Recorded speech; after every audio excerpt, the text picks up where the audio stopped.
Magandang umaga po sa ating lahat mga kaibigan. Saan po kayo naroroon. Ano man po inyong pinagkakaabalahan. Mahalaga po ang ating paksa sapagkat may kinalaman ito sa transportasyon at doon sa ilang mga problema kinakaharap ng ating mga mamamayan. Una, paano ba makakatugon sa pangangailangan sa transportasyon? At the same time, magtatagal pa ba yung transportasyon? Kakayanin ba? Ano ba talaga ang sitwasyon? Kasama rin natin ang isang dalubhasa, isang psychiatrist to tell us more about yung possible reasons kung bakit meron tayong kakaibang behavior. We're joined by a good friend, Mr. Alex Yage. Siya po yung executive ng Provincial Bus Operators Association. Okay. Kasama rin po natin si Zenny Maranan ng FEDUDAP. Ito po yung Federation ng mga Jeepney Operators and Drivers of the Philippines. No? At narito rin si Ginoong Modi Floranda ng Piston, si Dr. Benny Vicente, isang dating director ng National Center for Mental Health at ngayon po ay consultant natin on matters na may kinalaman sa pag-iisip. Maganda pag-usapan yung tungkol sa state of mind. However, we will begin our discussion with this important voice clip. Teka, asan na ba yun? Saan napunta yun? Mga kaibigan, sandali po lamang. Okay?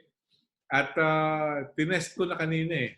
Kahapon po kasi, nagkaroon ng statement ang ating kaibigang si Secretary Harry Roque tungkol sa system ng transportasyon.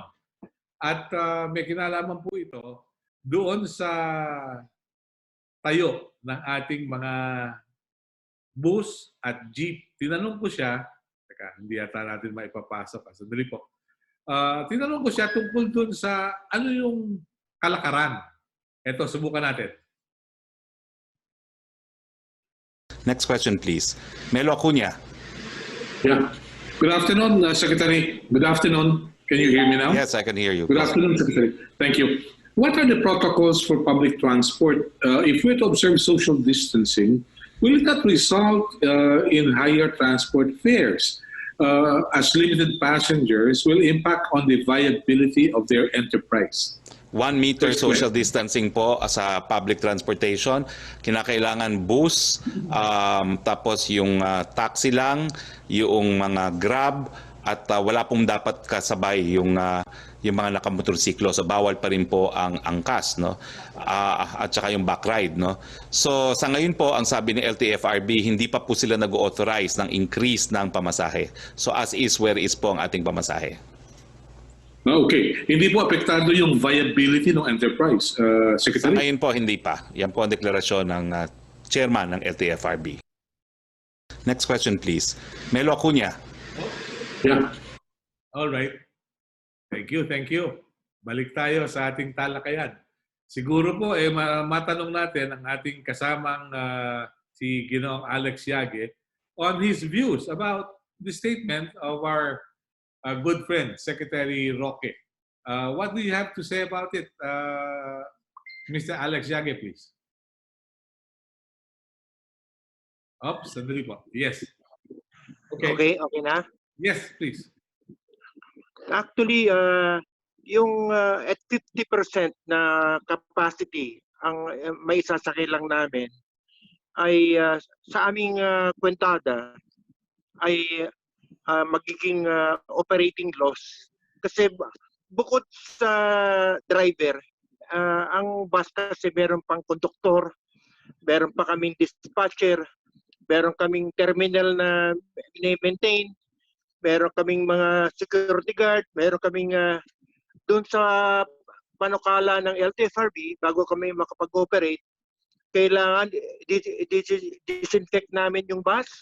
Meron tayong mask para sa driver at konduktor, at meron pa tayong mga hand sanitizer doon sa loob ng bus. Meron pa tayong kailangan pa tayong gumamit ng thermal scanner. Bawat bus kailangan meron thermal scanner. Pag sakay ng pasahero, kukunin ng konduktor yung thermal scan ng bawat pasahero. At kung ang temperatura niya ay mataas doon sa panukala, hindi siya pwedeng sumakay.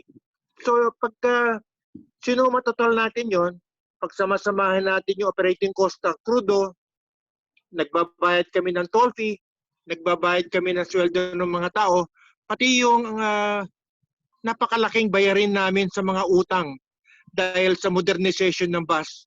Pag pinagsama-sama natin yon, ay operating lamang sa 50% load factor ay siguradong lugi ang operation. Okay, so what you're saying is hindi viable yung kalakaran ngayon kung hindi magkakaroon ng increase ng pasahe. Tama yun. Hindi lang yung increase ng pamasahe, kung hindi, kailangan natin ng subsidy doon sa halaga ng krudo, doon sa pagbabayad ng toll, at doon sa pagbabayad namin doon sa mga utang ng amortization ng mga bagong bus na kailangan namin bilhin para ma-implement natin yung modernization program ng pamahalaan. Okay, sa ganitong pagkakataon, ilan ang mga bus na apektado? Ayon sa LTFRB, ay hindi lahat ng bus ay makakatakbo pagka general community quarantine. So ang nabanggit ni Chairman Delgra, maglalabas sila ng mga ruta na pwede lamang takbuhan. At yung mga existing operator dun sa ruta na yon ay kailangan ay mag-apply ng special permit para makapag-operate doon. At doon sa Senate hearing nung Lunes, ang nabanggit niya ay 30% lamang nung mga franchise buses ang iaalaw muna nilang mag-operate dahil hindi naman lahat ng pasahero ay pwedeng bumiyahe. Kung yung mga essential industries lamang at saka may mga negosyo na bubuksan lamang para doon sa public transportation. Okay. So wala sinabi kung paano pipili ng 30%. Mag-a-apply kayo ng special permit, Camelo, at pipiliin nila doon sa mga nag-apply ng special permit. Yun lang ang bibigyan nila ng authority para makapag-operate. Hindi kaya mauwian doon sa iba yung tinitingnan, sa tinititigan? Maaaring mangyari yon dahil ang new normal ay yung COVID-19, hindi naman ito mawawala kaagad. So habang wala pang vaccine at wala pang gamot, ay mananatili ito.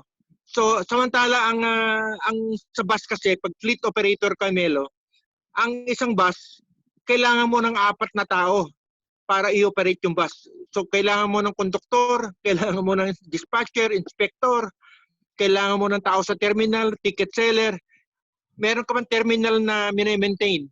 So kung magtatagal ito, yung mga fleet operators, hindi nila kayang swelduhan yung mga empleyado. Kung 30% lamang ang kanilang fleet ang makakabiyahe, yung 70%, paano na yun? Yung mga naiwang konduktor, mga driver, mga dispatcher, kung 30% lamang at magtatagal ito, mapipilitan ang mga operator na magbabawas ng tao. Kailangan magre-retrench ng tao para makapag-survive lamang. Okay. Yan ay sa bus, sa provincial bus. Would you have any idea kung ano ang impact nito dun sa Metro Manila Bus Companies? Nagkakausap po ba kayo ng mga nasa Metropolitan Manila Bus? Well, doon sa naririnig ko doon sa kanilang mga programa, nabanggit ito ni ASEC Mark De Leon at ni Chairman Delgra doon sa hearing sa Senado nung Lunes, ay ang gusto nila ay magkakaroon ng single bus consortium sa EDSA. So pagka ginawa nila yon, pag binasa naman natin yung Facebook page ng MMDA, ang sinasabi nila, mga 20% lamang ng mga franchise buses dito sa Metro Manila ang kanilang magagamit.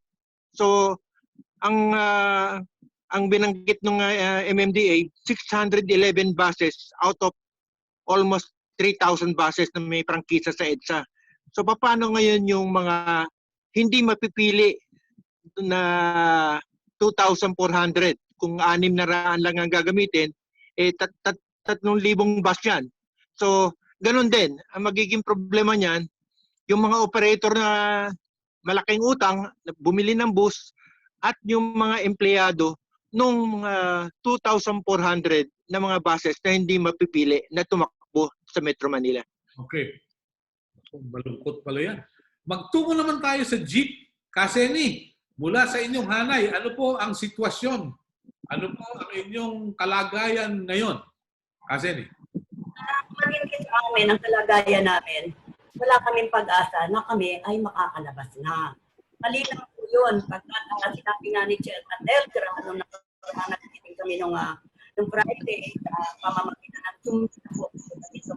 Kaya sabi niya na uunahin nila ang mga bus na bibigyan nila. At sa pakikipag-ugnayan ko nga po sa mga bus operator ng Metro Manila, ay sinabi sa akin na sila, maswerte kayo kasi malalap sila po. Pero ang sagot nila sa akin, ang akala mo lang maswerte kami. Pero bigyan natin sila Camelo ng 29 franchise. Tapos franchise ito pero ang pamamagitan, example po, hindi po sa jeep, dire-diretso yan, may Fairview kaya po tayo. Pero sa bus po, na gagawin nila, magmula sa Fairview hanggang dito ka lang sa Quezon Avenue, and then bababa ang pasahero, sasakay na naman ng Quezon Avenue patungo po sa Quiapo. So ang mangyayari dito ay magiging double ang magiging pasahe ng isang mananakay. Bagamat ang sinasabi ay susundan yung halimbawa po ang unang kilometro, I do not know kung magkano ang 5 kilometro ba ang mga bus kaalis, at then tapos sa additional kilometers ay meron kayong dagdag. Parang gano'n ang susundin. Pero kahit na gano'n yung susundin nila, ay malaking kaabalahan sa mananakay, lalo nang kung ang lugar ng binababaan mo ay lugar din ng lugar na dadaanan mo lamang na merong ECQ na tinatawag. Pero bakit ito gano'n? Bakit hindi ang sa amin po, bakit tinanong namin na sa aking pakikinig sa mga sagot-sagot niya, sa mga tanong ng bawat leader na nariyan sa meeting, ay at sa aking pananaw ay lumalabas na para bang iniitsipwera na kami. Para bang pinaiiral na yung sinasabing hanggang July 1 na lang kami, na tapos ng July 1 ay wala na kami, yun po talaga. Pero maganda naman yung sinabi ni Chairman Delgra, pagkat in-extend po niya yung aming consolidation na dapat hanggang July 1, 2020 po, wala na kami, aabot pa po ng December 30, 2020. Pero kahit umabot ho, pangpasaya, pampalakas ng loob sa amin, pampaligaya, maganda yan pero hindi naman ho kami makakatakbo. Bakit po ba hindi nila subukan? Kasi ang tanong dito example ko po ang Maynila. Wala po kayong makikitang bus dyan. Walang bus na tumatakbo. Bagamat merong nag-modernize na nanggagaling lang ho sa isang ruta ng Nabotas patungo sa Divisoria, na meron siguro pong 10 units sila na nakikita kong tumatakbo dyan, and then meron tayo sa May Santa Ana na kooperatiba na 20 units sila going to Pandacan. Kumbaga sa yan ho yung iniikutan nila. Dalawang modern na sasakyan lang po ang tumatakbo sa Maynila. Na 20 at 15, saan aabot yung ganong sistema? Samantalang iba-iba ang prangkisa namin sa lugar ng Maynila na patungo lahat sa Divisoria. Paano makakapamili yung mga tao? paanong makakarating dito. Kung bus naman ay, kung titignan mo pag-aaralan po Camelo, napakaliit po ng kalye namin para muling ibalik sa amin ang mga buses doon sa sistema na yan. Pagamat doon sa 29 na prangkisa, hindi ho namin matiyak saan hubang lugar ito. At So bakit nahihirapan pala kayo sa sitwasyon ngayon? hirap po talaga kami at sa amin sana, sa pakikipag-ugnayan ko sa mga super namin, kung ang ayuda lamang ay ibibigay nila buwan-buwan sa bawat isang driver at isang operator na mga galing sa pamamahala. Huwag na sa DSWD po kasi mga sistema Sa LTFRB na lang mismo kung talagang gusto nila kaming tulungan, bakit kahit hindi kami lumabas, okay lang sa amin? Ang sistema mo, hindi na nga kami makakalabas kahit na nagkaroon ng konting kaliwanagan yung na makakalabas, pero hindi pala, wala pa ho yung ayuda ng mga tsuper at nagkakalokohan sa kasalukuyan. Bakit kung nagkakalokohan, galit si Presidente sa mga manloloko sa ayuda?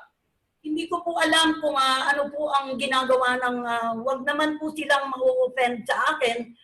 Gusto ko lang po sabihin, Camelo, ang katotohanan na hindi po kami kumakalaban sa kanila, hindi po kami nagagalit sa kanila, sinasabi lang namin bilang isang leader ng isang samahan, ano ba talaga ang nangyayari? Sa totoo, ang sinasabi ko po ay hindi lang sa FEDODAP nangyayari ito, maski sa Patang Mazda, maski yung Altodap, maski yung kay Acto, maski yung kay LTAP, na nagkaisa po kami, sumama kami sa isang sulat na ginawa sa Senado, patungo sa Senado, kasama ng ibang mga samahan. Nakiisa kami pagkat ang pinayagan namin na sumama kami pagkat ang pag-uusapan daw sa Senado ay ang tungkol sa ayuda ng mga tsuper. Yan o. Doon lang, makikita na nila kung nandun ang mga DOTR at LTFRB at nandun ang ibang mga sekretaryo, bakit hindi makarating ito sa Pangulo? Hindi nga po kaya nakakarating o nakarating na, kaya lang iba ang sinasabi ng kanyang mga sekretaryo. Kasi kung titignan po ninyo, ang lahat ng mamamayan ay rumirespeto sa ating Pangulo at naniniwala sa kanyang sinasabi. Natutulungan niya ang lahat ng mahihirap, bibigyan niya nga, naglabas nga siya ng napakalaking halaga ng pananalapi para itulong sa mga tao. Pero ang sistema nga, hindi ko maintindihan itong ating bansa, itong mga tao dito sa ating bansa, hindi ko naman dinalahat. Bakit sa ganitong krisis na nangyayari, na meron tayong kalaban sa giyera na hindi natin makita kung paano natin babarilin ito, nagagawa pa nilang lokohin ang kapwa nila, lalo na sa baranggayan, lalo na rin sa DSWD. Kasi hindi po kami galit sa DSWD. Mabait si Secretary Bautista. Pero pagdating po sa ibaba, iba-iba po ang kanilang sistema ng ginagawa. Kaya po nasasabi na i-experience po namin, pagkat katulad dito sa Maynila, merong DSWD na nagpatawag sa isang barangay, pinatawag ang lahat ng tsuper doon sa barangay na yon, ilinista po yung pangalan, nung malaman po nila, assuming na merong 20 dyan o 30, pero ang nakatanggap lang po ay 5. Ang tanong ko sa kanila, bakit 5 lang? Ang sagot daw po ng DSWD, kasi nasa mataas kayong bahay. Na kung pag-aaralan ng DSWD, kung sila ay nandyan sa Maynila, ang matataas na bahay na yan ay kwarto-kwartong inuupahan ng mga tsuper. Kaya bakit doon tumitingin? Ang tinitingnan dito, sumunod kayo sa sinabi ng Pangulo na bigyan ang panig ng mga tsuper, bigyan yung sa ibaba, na ipagkaloob nyo, wag nang kupitin, maski sa baranggayan. Sana kayo na ako, magdaramdam sila sa akin, pero bilang isang ina ng isang samahan o ng isang pamilya, napakasakit na pwede ko nang ipanalangin, sana kayo ang tamaan ng COVID para mamatay na kayo, para bawasan yung gumagawa ng masama. Yan po sa amin, natawa tayong lahat. Pero yan ang maiisip. Kaya katulad na nangyari ngayon na kanina pinag-uusapan natin, parang kwentuhan lamang, tinatanong nyo si Kabeli, ano ba ang sistema ng isang taong nagsalita at nagbanta at naglagay sa social media na ano na maaaring Mamaya natin pag-uusapan yan. Mamaya ng konti yan. Relax muna. Kamodi, sa Piston, kumusta po kayo? Ano ang sitwasyon sa inyo? Opo, May biyahe pa ba kayo kung sakali? Sige po. kung hindi po nakakabiyahe si kasamang Seni, hindi ganun din po ang hanay po ng sa ilalim po ng piston at mga alyansa, ay hanggang sa ngayon ay halos 2 buwan na. Halos 2 buwan na pong walang makain at dahil hindi nga natatanggap yung dapat na matanggap ng mga driver at mga operator. Ang isa lang masakit kasamang Milo, yung sa gitna po ng COVID-19 na dinaranas ng mga driver at operator ay sinabayan pa ng LTFRB at ng DOTR na maglabas ng panibagong memorandum circular sa ilalim po ng 2020-017. Sa ilalim po nito ay talagang makikita na talagang hindi kasama ang mga jeepney sa plano na pabalikin sa paghahanap buhay sapagkat ay sa ilalim po ng MC na ito ay talagang ang pinatatampok nila dito ay yung mga panibagong mga minibus na mga inilalako ng LTFRB.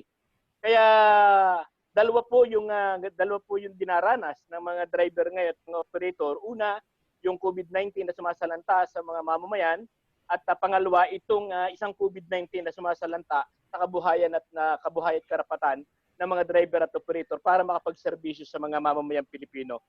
Dahil dito nga po sa MC kasamang Milo, talagang una wala nang nagkonsultasyon, bigla na lang lumabas sa gitna ng COVID-19. No, na narinig na nakuha lang namin itong MC na ito ay bago mag-umpisa yung hearing sa Senado.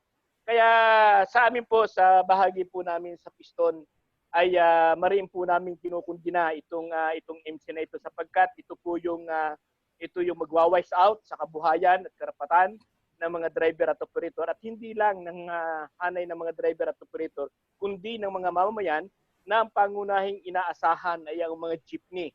Kasi kung makikita po natin, halimbawa yung hearing nga po noong Lunes, tayo ay naging bahagi nung hearing sa Senado, ay pag nakita po natin na yung sinasabi ni Chairman Grat, ni Mark Leon, ay talagang malayo do sa hahangad ng mga driver at mga operator. Sabi nga ni kasamang Seni na hanggang sa ngayon ay hindi pa talaga halos natatanggap yung pinangakong ayuda, hindi lamang dito sa National Capital Region, kundi sa buong bansa ay dumaraing po ang mga driver at operator. At ang masakit nga po nito kasamang Milo ay isang araw ay napanood po natin yung ating mga kapwa super at mga operator na namamalimos na sa kahabaan po na sa bahagi po ng Santa Mesa, namamalimos na po sapagkat wala na po siyang makain dahil hindi nga sila nakakatanggap ng anumang tulong o ayuda na mula sa nasyonal na pamahalaan. Okay, Kamodi, matanong kita, may nakikita ba kayong maitim na balak yung mga nasa pamahalaan at para gusto na kayong mabura sa mundo? Ganun ba yun? meron. Manaw, pag tininan po natin yung 2020-017, ay malinaw na ang plano talaga ng DOTR at ng LTFRB ay i-wash out ang mga pampublikong transportasyon, hindi lamang ang mga jeepney. Kung dinaranas ng ating mga kapatid sa mga bus, yung sa ilalim ng modernization program ay dinadanas din po ng mga jeepney at mga tricycle at mga UB at mga iba pang moda ng transportasyon. Kaya sa gitna nga po ng COVID-19 kasamang Milo, isinasabay nila ito na dapat ang inuuna ng LTFRB at ng DOTR ay kung paano matutugunan yung pangangailangan ng mga driver at operator at ng mamamayan. Kami po ay may mga naglabas din ng isang pahayag ang LTFRB, ang DOTR, napapayagan nila na bumiyahe daw ang mga jeep sa usapin lamang na kailangan daw po ay 50% of passenger. Kung halimbawa po 20han yung ating mga jeep ay magiging 10 na lamang. Kami po ay handa kaming sumunod basta't makabalik lamang po kami sa aming hanap buhay. Ang pakiusap namin sa LTFRB DOTR at kay Pangulong Duterte ay mas habaan pa yung ayuda, hindi lamang sa pimpo ng COVID-19. Dahil sinasabi mismo ng gobyerno, ang COVID-19 po ay abot pa na halos hanggang September ng 2020. Kaya ibig sabihin nun, ganun yung daranasin ng mga driver at operator at ng mamamayan.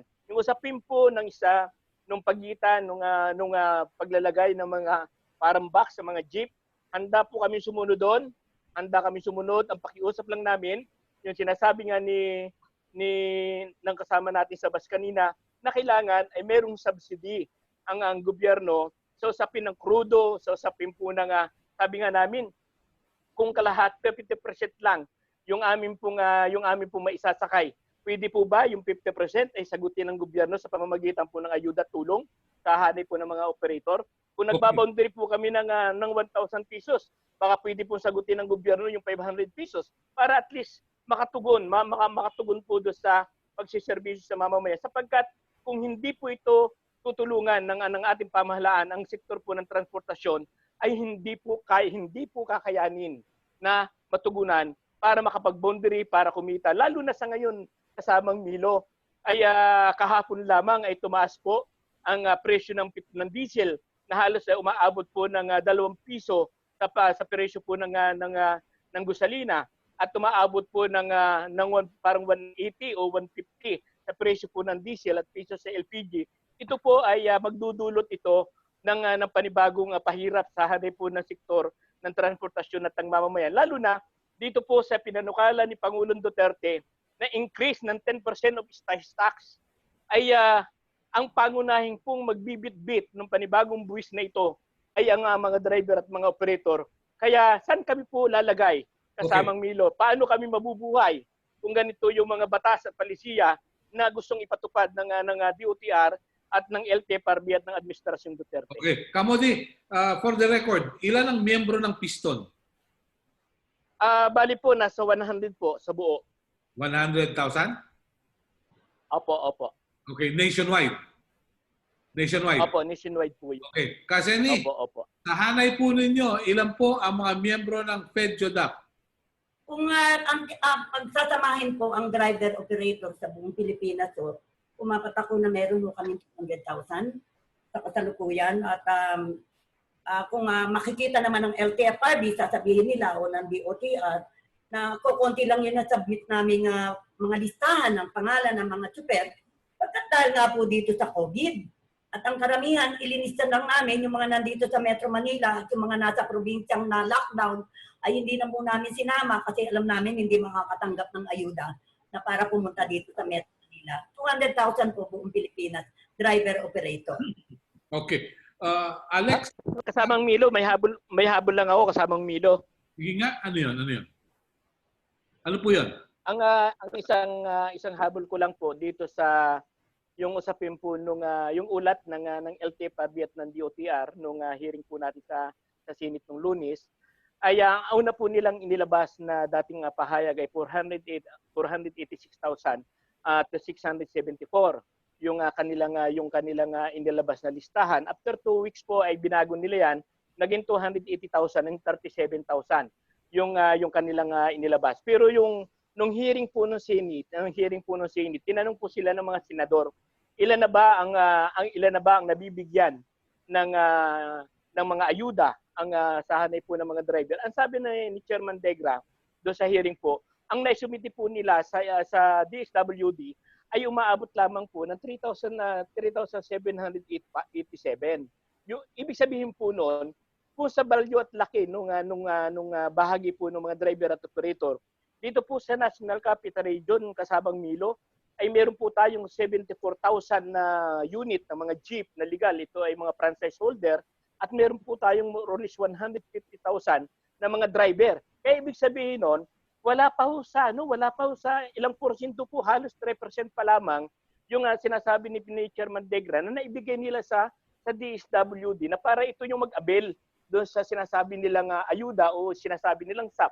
Kaya kami po, sa hanay po ng Piston, ay kung talagang seryoso ang gobyerno sa usapin ng pagtulong sa hanay ng mga driver, sa hanay ng mga pampublikong transportasyon, dapat noon pa, dapat hindi ito patagalin. Dahil kung ito po ay tatagal kasamang Milo, ay talagang anong mangyayari sa hanay po ng mga driver at mga operator. Nasabi nga na po natin, may mga ruta na, hindi lamang sa National Capital Region, sa Panay, sa Bicol po, ay may mga namamalimos ng mga driver. Okay. Dahil dumaranas po sila ng matinding kagutuman. Okay. Alright. Sige. Ka-Alex, ilan po ang mga miyembro at mga kawani ng inyong grupo? Actually, Melo, ang ino-operate ng samahan namin, mga fleet operators, ay almost 14,000 buses. So doon sa 14,000 buses na yan, may bukod doon sa driver, meron ding dapat conductor yan, meron ding dispatcher, may mekaniko, merong mga inspector. At katulad din nung nabanggit nila ka Jenny at saka ni Kamodi, ay napakaliit na porsyento lamang ng aming mga empleyado ang nakatanggap ng ayuda magmula sa LTFRB, DSWD at saka sa DOLE. Okay. Meron ba dahilan kung bakit konti lang yung nakatanggap? Ang sinasabi nila pagka empleyado ng malaking fleet operator, sinasabi nila, nakatanggap naman kayo ng nag-advance naman ng inyong kumpanya ng inyong 13-month pay. Nag-advance naman ng kumpanya ng inyong vacation leave, kinonvert na pera. So, ang sinasabi nila, hindi na dapat kayo humingi ng ayuda kasi kayo ay empleyado ng malaking kumpanya. So, hindi nila alam na ang driver, conductor at mga inspector, dispatcher ay ganon din. Pag walang operation, no work, no pay din yan. So, Okay. kailangan namin ng ayuda para sa mga driver nito. Yeah. Alex, katulad niyan, liliwanagin ko lang. Yung mga tsuper at konduktor, yan ba swelduhan o porsyentuhan? Swelduhan. Marami sa aming mga empleyado ay may mga labor union. So, meron kaming binabayaran namin ng 13-month pay niyan. Ang karamihang mga kumpanya na may mga union, in advance na nila yung 13-month pay nila para makatulong sa mga empleyado. At yung may mga member din kami na ang mga empleyado nila ay mayroong mga vacation leave, may mga sick leave ayon doon sa collective bargaining agreement. So, yung ibang pera niyan, kinonvert na rin ng pera para magkaroon ng pang-ayuda para sa mga empleyado. Okay. Magtungo tayo sa isang dalubhasa pa nating panauhin. Si Dr. Benny Vicente, siya po ay dating director ng National Center for Mental Health. Isang mahalagang bagay, Dr. Benny, may kinalaman sa frame of mind ng isang taong nagugutom, frustrated, at iba pa.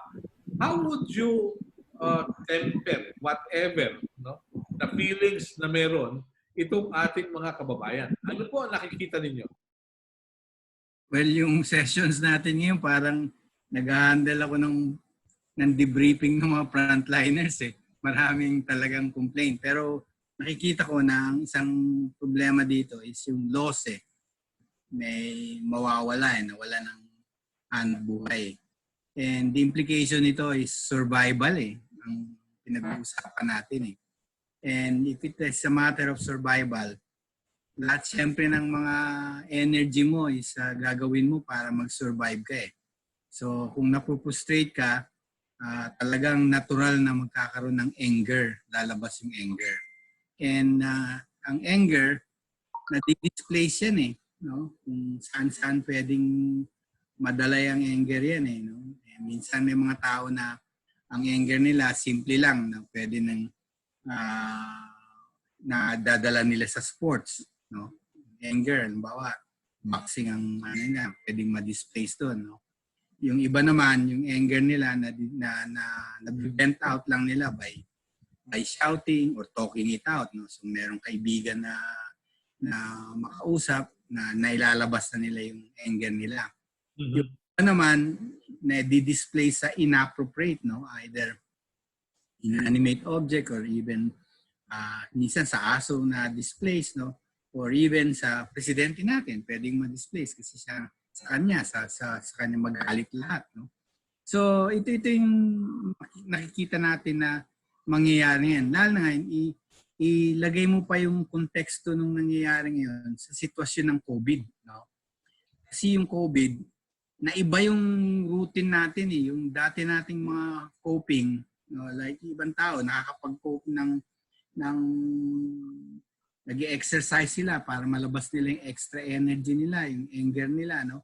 Wala na ngayon yung mga normal coping na yan eh. This is true na kung halimbawa mawalan ka ng trabaho dahil let's say jeepney driver ka, nasara yung kumpanya nyo, hindi na kayo pwede mag-drive. Sa normal na sitwasyon, meron kang mapupuntahan ng trabaho, gagawa ka ng iba, baka mag-farming ka na lang o kaya bumalik ka sa probinsya, mangisda ka.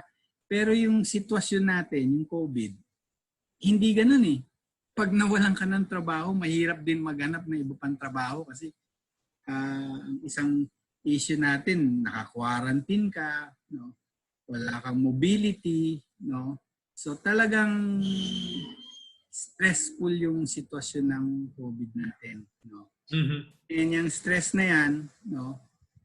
Tulad nga ng sabi ng mga nagsalita kanina, ay pangmatagalan, no? Hanggat hindi na lumalabas yung vaccine at walang epektibong gamot, no? Magtatagal, no? So it's going to be a chronic stressor.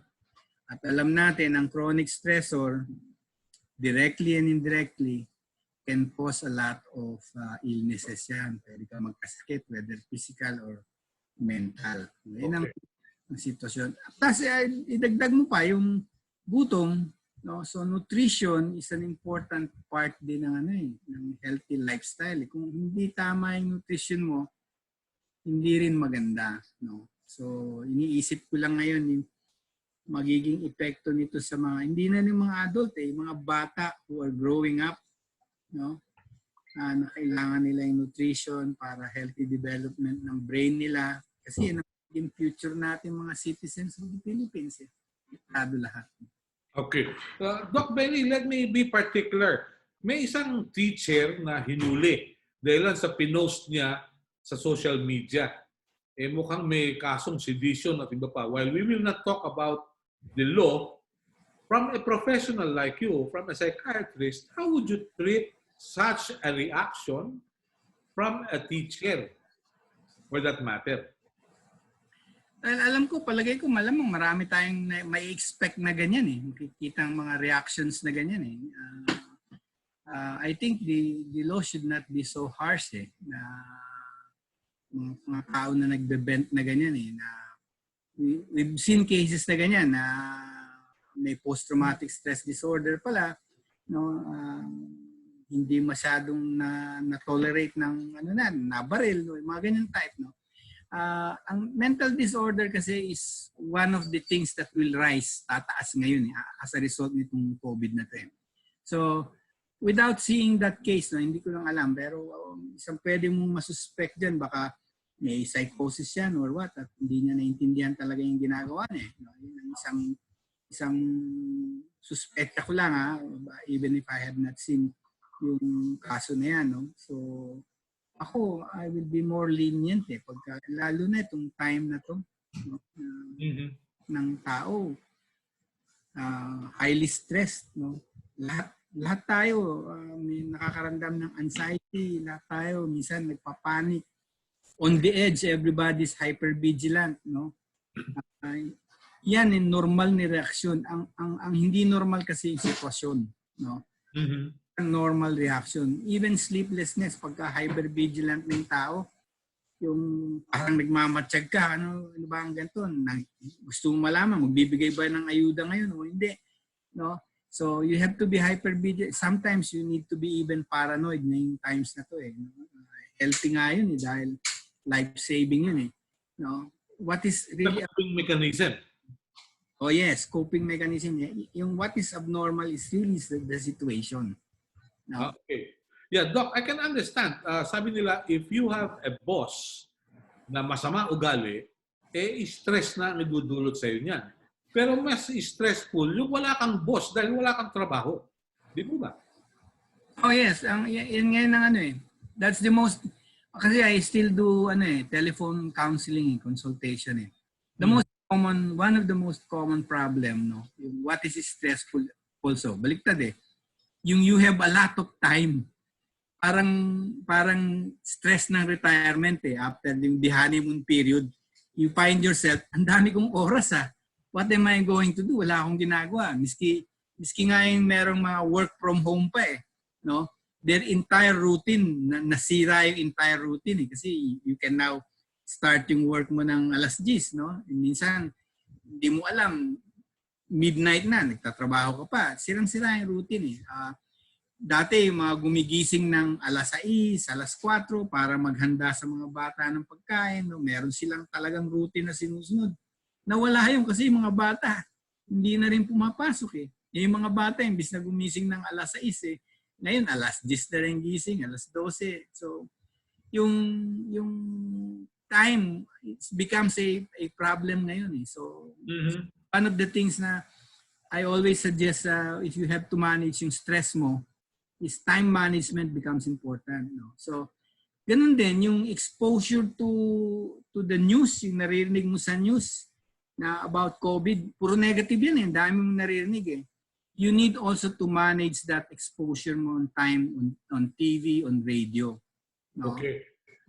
Kailangan mo rin yan kasi otherwise talagang mas lalo kang magiging tense. From time to time, dapat magre-relax ka, stop mo yung tension. Otherwise, hindi maganda for your health in the long run. Ano yung impact ng mga balita na dumami na yung may COVID-19, nadagdagan yung namatay, hindi mo na makaka-uwi yung OFW? Ano ang impact nito sa isip ng tao? Well, that's another issue, no? Kasi nga ang daming nagre-reporting din, hindi mo na actually minsan yung tinatrust mo na report, no? You're now seeing na meron palang mga discrepancies yung mga report, hindi that reliable. Yung uncertainty ng COVID in the information that you get can really scare people. No? Mas nakakatakot yun. No? Kinakabahan ka. That's why we need talaga yung transparency and then accurate reporting so that people will know. Alam talaga nila realistically. So hindi ka na magbe-venture yung unrealistic na nag-extrapolate ka o nagko-conclude ka, hindi naman pala tama. No? So, very important yung information na yun. No? So, during this time ng COVID, no, especially when you're in quarantine, isolated ka, stay connected. Importante being connected. Even if you may physical or social distancing, be connected either to Facebook, to your cell phone, telephone, whatever means that you have. Importante yung staying connected. Kasi kung hindi rin connected ka, especially yung, let's say you have some anger, you binibent out mo yung anger mo. No? If you are able to vent out to a trusted friend or other people, some way pwede kang makorek Pwede kang i-challenge. Baka hindi naman ganoon, baka hindi ganoon. So you get to analyze it, and unless kung ikaw lang, pwede mong i-ruminate mo yan hanggang later on. Talagang distorted na yung iniisip mo. No? Or kaka-ruminate mo, negative, you end up being depressed. Or more and more angry ka. No? Sana merong mas malawak na pag-unawa yung ilan nating mga kababayan sa mga nagaganap ngayon. I'd like to open the floor to our colleagues from the media who may have questions. No? Let's start kung sino sa mga kasama natin sa Hanap Buhay ang nais magtanong. Si Pat Santos yata ng Tribune is with us. Pat, magandang araw sa iyo. Ano ang iyong tanong? Yes, Pat? Narinig ba ako? Yes, of course. Okay, Doc Vicente, Doc Benny. Yes. Long time no see po. And anyway, marami pong ako po naka-assign sa MPD. Mostly, mga police report, yung mga incident na ganyan, yung sinasabi niyo po, yung mga nagpakamatay. Recently, mayroong pinagsasaksak yung mga anak, asawa, dahil nabuwang na dahil hindi na malaman kung ano gagawin, hindi makalabas. Tapos dating may mental disorder, hindi maipatingin sa doktor at aggravate yung sitwasyon. Yun. Yung mga ganun po ba, ano po bang pinaka-first ng family na dapat gawin sa mga nagpapakita ng sinyalis na ganyan medyo paranoid noon? Tama ka. Yung sitwasyon natin ngayon, dalawa yung yung nangyayari. It's either directly as a result ng COVID, no? Nag-develop siya ng mental disorder, na-precipitate yung mental disorder niya. Yung isa naman, yung sinasabi mo, yung mga dati nang may mental disorder, no, na nag-relapse, umulit. No? Let's say naka-maintenance medication sila, maayos na sila, no? Dahil natigil yung supply, hindi sila makapagkonsulta sa doktor nila, wala nang follow-up check-up, no? Natigil yung gamot, nag-relapse, no? Okay. So, well, ang unang dapat malaman ng publiko, ino-honor na ngayon ng mga butika natin, ng drugstores natin, yung tinatawag nating e-prescription, electronic prescription. Even for the regulated drugs, ino-honor nila e-prescription. At meron din mga doktor, mga psychiatrists, no, na instead na face-to-face na consultation, nasa na rin sila, telepsychiatry, telemedicine. Ibig sabihin nun, pwede kang tumawag sa telepono, pwedeng video counseling, no, ang gagawin mo at lalapatan ka nila ng gamot through may email ka lang, they can send yung prescription to your email address o kaya yung messenger o kaya sa Viber mo, pipicturean nila yung reseta at pwede mo maituloy yung gamot. Hindi lang kasi psychiatric pati yung mga condition tulad ng hypertension, diabetes, no? Yan, nagre-require din ng continuing treatment yan. Minsan, nauubusan ng supply yan ng gamot, no? Minsan, nawawala sa drugstore, no? Kasi hindi nga, of course, related sa transport to, hindi kaagad nakakapagpadala ng mga gamot. Kaya na mga isang problema natin. Okay. Pat? Okay na ako. Okay. All right. To our colleagues from the media who may have questions, please let me know. I'd like to acknowledge we have with us Jonah Jolagon from the Foreign Correspondents Association of the Philippines. Si Marlene Alcaide of TV5 is also with us. At yung kaibigan natin si Warren de Guzman ng ABS-CBN, with or without franchise, nasa atin din. Pero samantalang wala pa nagbibigay ng signal kung sino magtatanong. Alex, ano nakikita nyo sa inyong samahan? Ano kinabukasan ng industriya ng provincial bus? Do you see anything bright at all? Well, hindi very bright ang nakikita namin kasi sabi nga ng mga airline industry, hindi lang itong taon na to posible na magtagal itong COVID-19 kung hindi posible na hanggang next year pa. Ang hinihingi ng mga airline industry ay napakalaking halaga, no? 5 bilyong dolyar para sila ay mag-survive, yung mga airline dito sa Pilipinas. So, ganun din ang sitwasyon ng aming mga kasama sa provincial bus industry. Ito kasi karamihan sa amin ay mga fleet operators. So, bukod dun sa mga empleyado namin, na sa bawat bus, kailangan na 4 na tao para mag-maintain ng isang bus. Meron pa kami mga terminal at malaki yung investment namin doon sa pagbili namin ng mga bagong bus para doon sa modernization program. So, marami sa aming mga samahan ang napakalaki ng utang sa mga financing institution at sa mga bangko. At kung magtatagal ito, ay mapipilitan din kami na mag-retrench ng mga empleyado. Magbabawas kami ng tao. Kasi kung limited lang ang makakabiyahe, ano gagawin namin doon sa balanse ng mga tao? Magre-retrench kami, hindi kami makakabayad sa financing institution. So, kung ang short term dito na tulong na hinihiling namin sa gobyerno, subsidy doon sa operations. Kung pagbibigyan kami makapag-operate, susundin natin yung patakaran ng LTFRB, kailangan may subsidiya.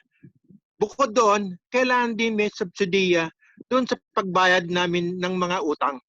Kasi kung hindi kami tutulungan ng gobyerno, wala tayong choice kung hindi either mabankrupt or mapipilit na tayong mag-retrench o magbawas ng mga empleyado. Alex, kung hindi naman siguro classified, magkano yung exposure ng mga bangko sa bus operators, sa provincial bus operators?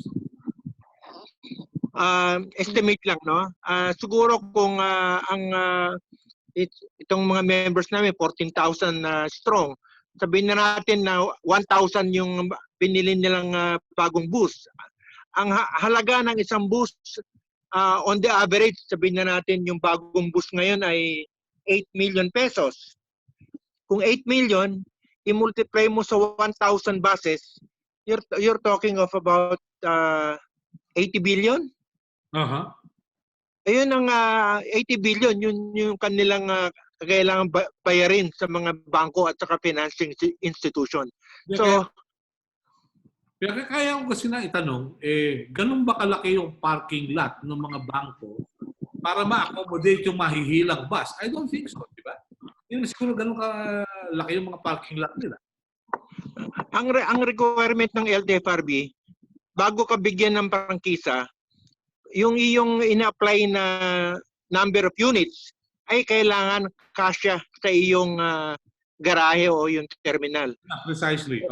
Tama. Pero ang problema rito, Melo, yung mga bus na may utang sa financing institution or bangko, pagka ito ay hindi nabayaran ng mga bus company, pag nirimata ito ng financing institution or bangko, hindi nila pwedeng ipagbili ito sa ibang kumpanya. Kasi ito, nakaprangkisa na ito dun sa particular bus company na yun. Nasa regulasyon ng ating prangkisa ng LTFRB, yung pag nag-apply ka ng prangkisa ng bus operation, kailangan bagong bus. So yung financing institution, kung luma yung bus niya, hindi niya pwedeng ipagbili sa ibang bus operator. Okay. So at least maliwanag yon. We have Warren De Guzman of ABS-CBN. May katanungan si Warren. Warren, magandang araw sa iyo. Magandang araw sa lahat ng mga speaker. Tanong ko po para sa mga transport groups. Pagdating po ng GCQ sa Sabado, kasi tatlo lang yung lugar na ma-maintain sa modified DCQ, yung NCR, Laguna at saka Cebu City. So pagdating po ng GCQ, ang sinasabi niyo po dahil hindi viable ang operation, sa tingin niyo po walang tatakbo na public transport? Sino kaya sa ating mga resource persons? Alex, would you care to answer?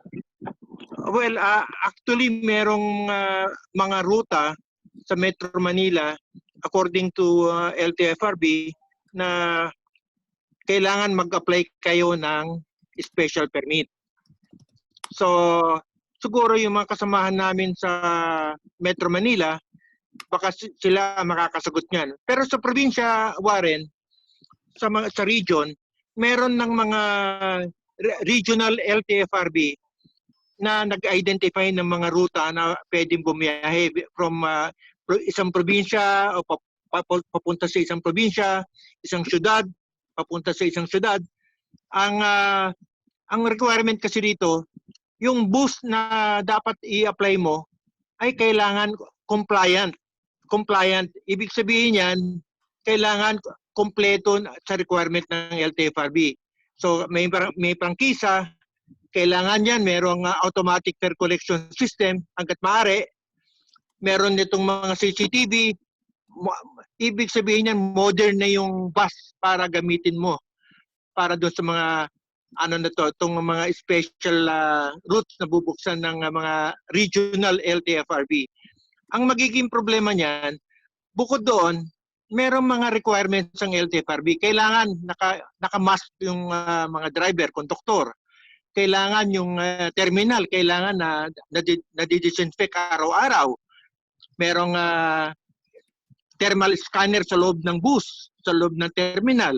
Meron tayong mga hand sanitizer sa loob ng bus. So, yung pagka pinagsama-sama mo yung mga requirements na yon, yung at 50% na load factor, hindi mo kikitain yun, malugi ka. Okay. Si Kazeni kaya, Kazeni, magandang araw muli. Kamen, ano po ang inyong pananaw? Sige po.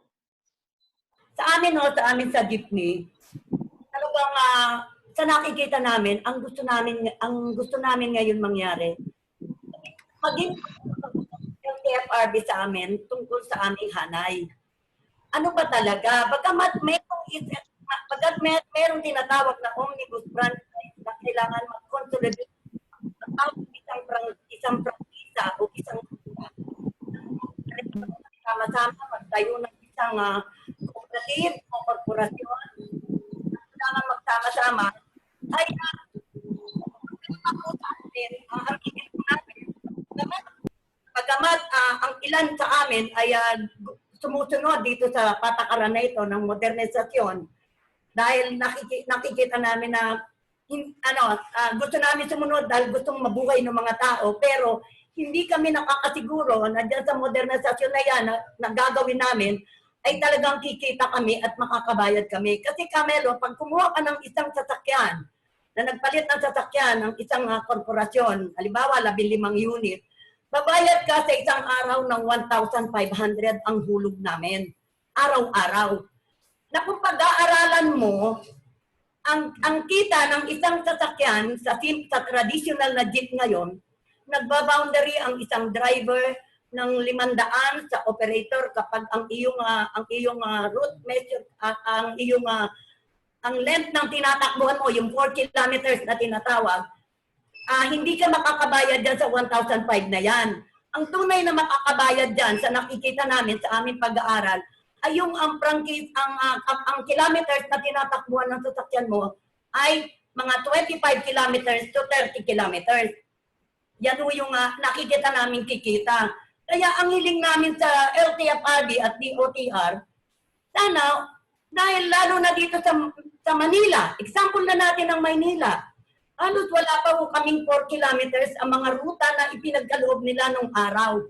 Nasa every 5 years, nagpapile kami ng extension ng validity at binibigyan naman kami na pinagpapatuloy namin ang paghahanap buhay. Ang pagkakamali nga lang ho ngayon, kaya nakikita namin pinupustro nila ito at hindi nila, sa pakiramdam namin, hindi nila pinag-aaralang maigi dahil ang gusto lang nila ay makasunod tayo doon sa tinatawag na kalikasan natin na maalis ito dahil ang sinasabi nila, ang mga jeepney ang may kasalanan ng pollution. Tama po yun.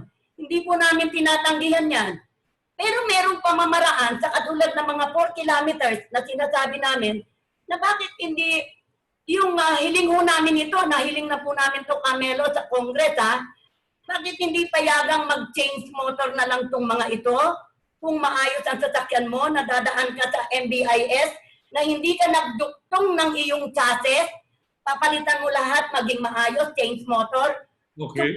Sumunod ka doon sa reglamento nila na standard na susunod ka, na jeep ang papagawa namin, kung luman-luma na, papalitan namin, na susunod ka doon sa lapad, sa haba, sa taas, at ang pintuan ay nasa gilid, na magkakaroon ng mga CCTV, mga yung collection pair na yan, na kung makikita mo ngayon, gusto ko malaman nyo, karamihan sa tumatakbo na modernization jeep, hindi pa po sila tumutupad doon sa tinatawag na collection pair, yung lilalagyan ng bayad ng ating mga mananakay. Okay. Okay po. Yeah. Kasi Pinanghilingo namin, kung ayaw na talaga kami, huwag na silang magsinungaling dahil baka ang iniisip nila, magkakagulo talaga kung aalisin nyo na kaming lahat. Ngayon, upang huwag kaming mag-alis, ito ay isang suwestyon na pag-aralan nila, hindi po kami nagmamando at sinabi ko na ito sa Congress, bakit yung mga lumang sasakyan na mga mahihirap na operator na wala ng kakayanan para sumama dito sa modernization nito, upang wag naman silang magalit sa ating pamahalaan at sila na may kasalanan kung hindi sila makakasunod, bayaran na lang po nila ng 200,000 ang bawat unit. Yung may prangkisa yung may prangkisa. Kasi yung mga kolorum, sa ngayon, kahit yung mga nag-modernize na yan, nasabi nila bago ka pumasok sa modernization, tatanggalin nila ang mga kolorum, tatanggalin nila yung mga jeep. Wala naman po silang tinatanggal kasi po, wala silang kakayanan na palitan na nila talaga lahat. Yan tumatakbo dyan na unit na may prangkisa, walang kakayahan ng ating pamahalaan na palitan na yan. Okay.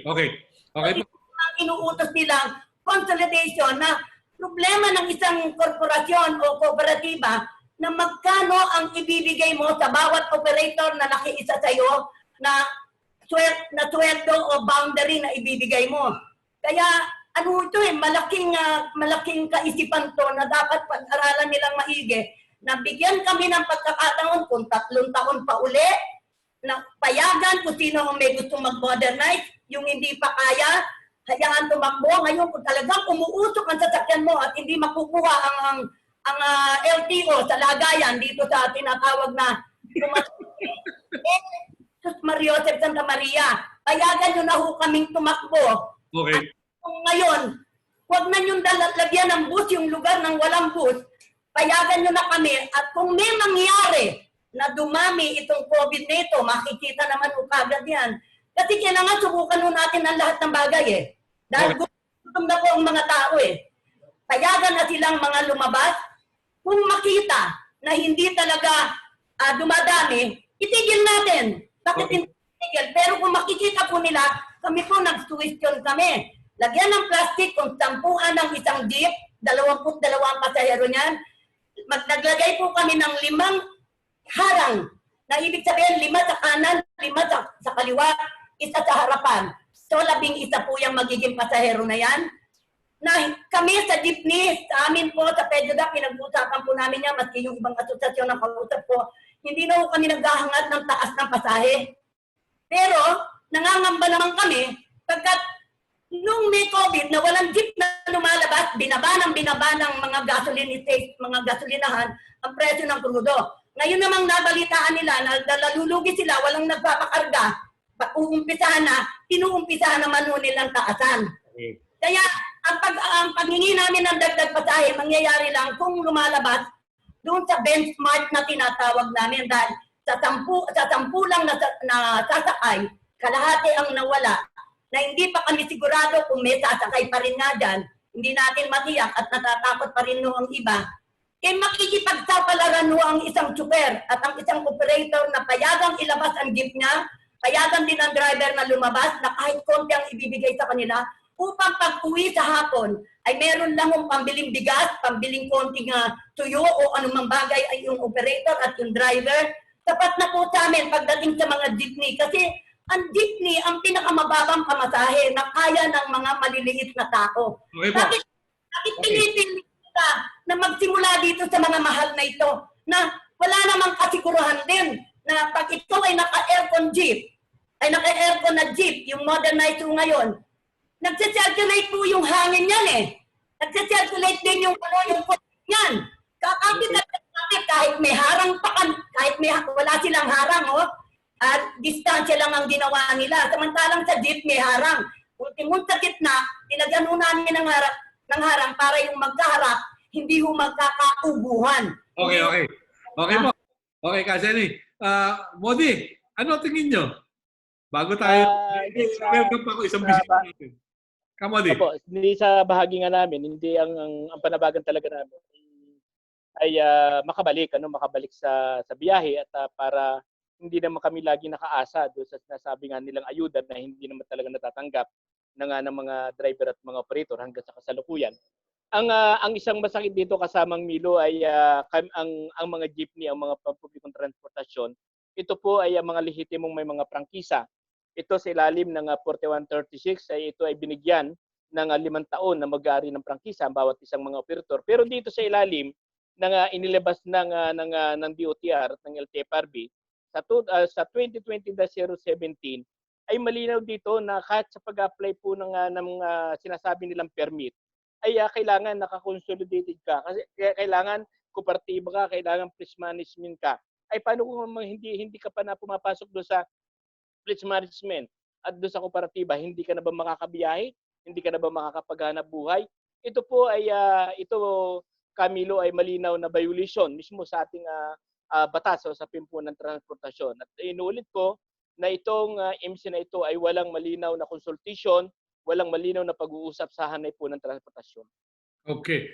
We'd like to welcome a good friend. Kasama natin si Engineer Bert Swansing. Magandang araw, Bert. Welcome. Hello, Bert. Yeah, magandang umaga. Magandang umaga po, Bert. Magandang umaga, Melo, at magandang umaga sa mga kasama natin sa transportasyon. Puro hinagpis yun. Napakinggan ko kanina doon sa grupo eh. Ano ba talaga nangyari? Anyari? Actually, yung sinasabi mong hinagpis ilang araw na rin kami nakikinig sa hinagpis na yan.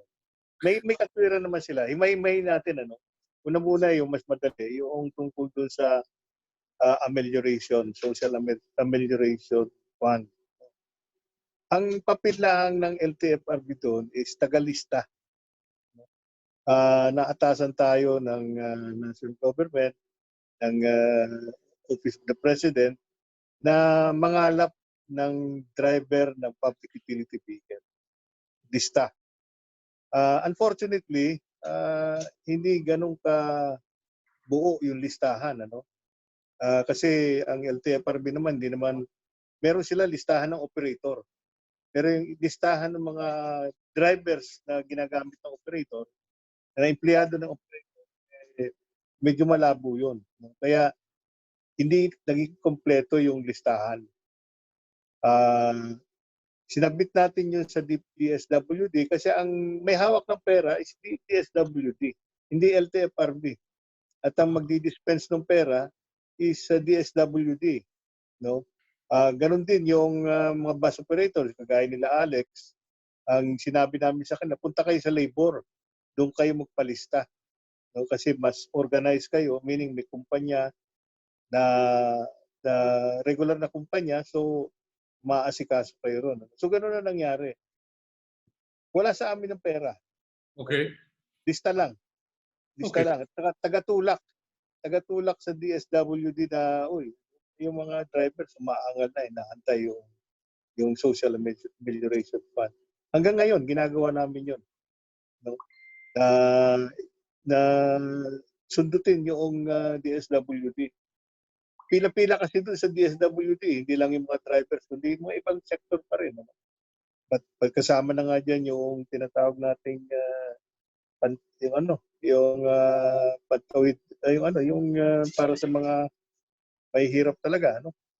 So ganun ang sitwasyon as far as yung social amelioration fund is concerned. Yeah. Ang naging papel lang LTFRB, tagalista lang. Okay, Bert, may tanong yung ating kasama sa FOCAP, si Jonah Julagon, sa isang Japanese news outfit. Yung ba lahat ng jeep papayagang bumalik na sa pamamasada sa GCQ areas? Ano ba talaga? Ganito yan, Melo, at saka sa mga kasama natin sa transportasyon. GCQ, meaning niluwagan lang natin, from ECQ, ginawa natin GCQ. Pero yan ay under emergency condition pa rin tayo. Emergency situation pa rin tayo. So, kung tatanungin mo ako kung lahat ng jeep mga kalalabas, hindi. Hindi. Kasi ang mangyayari niyan, as dictated by IATF, ang gusto nilang bigyan ng priority is yung mass transportation. Maraming sakay, kaya bus ang ating itatalaga. Saan nandoon yung jeep? Doon sa mga ibang lugar na talagang sinasabi ni Alicen, hindi pwede yung bus kasi masikip yung kalsada. Pero hindi nangangahulugan na pakakawalan mo lahat yung mga PUBs na yan sa kalsada. Pati na rin yung mga bus.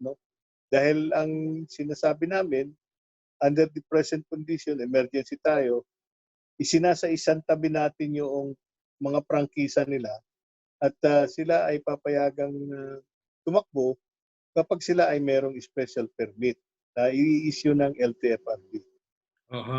Yun ang patakaran. Ano magiging basis ng LTFRB kung sinong papayagan sa mga aplikante? Yan. Ginagawa ngayon ng LTFRB yung selection process sa mga bus, lalo-lalo sa mga bus. Merong selection process na tinatawag kung sino lang yung pwede makatakbo. At yung tatakbuhan ng bus, lalo na dito sa Metro Manila, NCR, ang ginawa ng LTFRB, nag-rationalize na sila ng route. Ano? Actually, yung route rationalization na yan, matagal na yan bago pa mag-COVID. Inaasikaso na ng LTFRB yan. Ngayon nila i-implement. Ano? So meaning, like for example, ehemplo na lang, yung Boulevard of Broken Dreams, EDSA. No? Kung noon, nakikita natin sa katerbang bus yung tumatakbo dyan sa EDSA, ang mangyayari niyan, marireduce yung bilang na tumatakbo dyan sa EDSA. Mhm. At yung mga bus na kung nung araw, ang gagaling yung bus sa Santa Maria, sa San Jose del Monte, tapos magtatapos yan sa Baclaran, o kaya yung iba hanggang Pasita. Hindi na ganun. Puputulin na yun. Ano? Kaya magkakaroon tayo ng EDSA dedicated buses.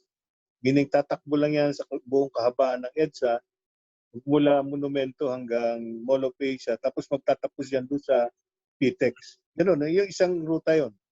Yung ibang ruta naman, mayroong manggagaling na San Jose del Monte hanggang dyan sa East Avenue. Yung iba, yung galing Malanday hanggang dyan sa may Monumento. Yung galing naman ng South, yung Pasita, hanggang dyan sa Magallanes or Pasay. No? So, in process, iniksyan natin. Bakit? Pressure din ng ibang sektor na it's high time na ayusin ng DOTR yung public transportation, yung takbo ng public transportation. At naisip na namin yung isang paraan na yan is mag-rationalize. Anong ibig sabihin nun? Sa ngayon, yung ugali nung bago mag-lockdown, COVID. naging ugali ng marami mga bus operator, basta pinakakawalan lang nila yung mga bus nila. Magkarera na kayo dyan sa kalsada. Magunahan kayo sa pasahero, no? Magbakuran kayo dyan sa bus stop. No? So, anong nalilika? No? Traffic. Bukod pa riyan, kung halimbawa nagkaroon ng traffic sa Commonwealth, kaya sa Fairview, o kaya doon naman sa SLEX, so nangyayari, nabubunton yung mga bus doon. So nabapasyo yung EDSA. So yun ang rationale nun kung bakit ginagawa natin gano'n. Okay. Sabi na iba, papasalin-salin daw yung pasahero, pero okay, totoo yun, magsasalin-salin ng pasahero, pero ang gagawin naman ng DOTR, hindi naman yung pagbaba ng pasahero galing ng Santa Maria or galing ng San Jose del Monte, pagbaba niya sa East Avenue, bahala ka na sa buhay mo. Hindi ganun yun. Okay. Mabuti nililiwanag mo. Short reaction sa ating mga kasama. Short reactions po. Modi, mula sa Piston. Sa amin lang ay siyempre sa bahagi naman natin ay lahat naman gusto nating maayos na serbisyo sa mga mamamayan.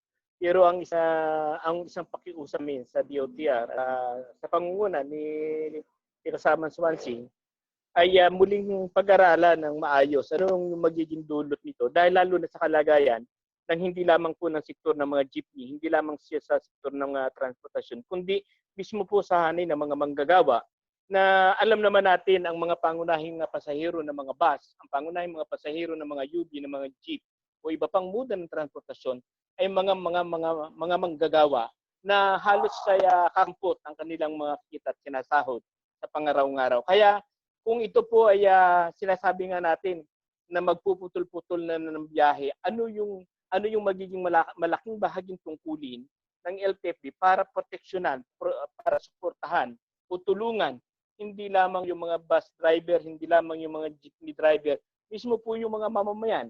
Paano po nila matutulungan yung kanilang kapoy di ba na ang sa bahagi po ng DOTR ay makipag-ugnayan ito sa Department of Labor para ipanawagan na kailangan ay magkaroon po ng sapat na sahod ang mga manggagawa at proteksyon sa kanilang hanap buhay. Okay.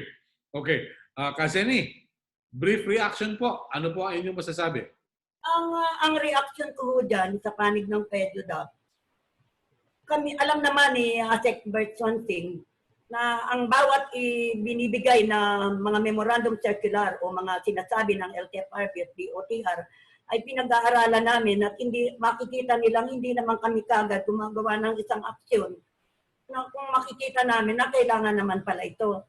Aminado naman kami na maganda ang iniisip po nila. Pero tulad na sinabi ni Kamote, kailangan pag-aralan mo ng maigi. Huwag umasa doon sa mga consultant na kinukuha nila na walang eksperyensya kung ano talaga yung pagpapatakbo ng isang transportasyon, ng isang driver na nagmamaneho sa jeep, isang driver na nagmamaneho sa bus, o sa taxi, o sa anumang bagay. Sana tignan nila, kasi sila yung puro libro sila Guhit ng guhit, kung ano-ano pinagbubuhit at pinag-aaralan. Pero hindi nila tinitignan yung pumasok naman sana sa kanila yung may puso sila na pag-aralan ano ang mangyayari sa mga tao. Okay. Hindi kami nagbabawal na pagandahin natin ang ating bansa. Dahil ang totoo, aminado rin naman ako, huling-huli na tayo sa lahat ng bagay. Pero bakit huli? Kulang kayo sa ayuda sa amin. Kulang kayo sa pakikipag-ugnayan kung ano lang ang maisip ninyo na maganda para sa inyong pananaw dahil nagpunta kayo sa ibang bansa.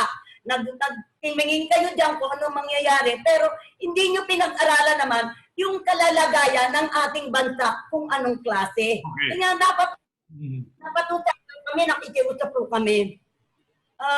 Kayo pa rin ang masusunod. Pero sabi nga, ito na, salamat Camelo at binigyan mo kami ng pagkakataon. Siyempre bilang leader, sasabihin namin kung ano yung kapakanan ng kasapian.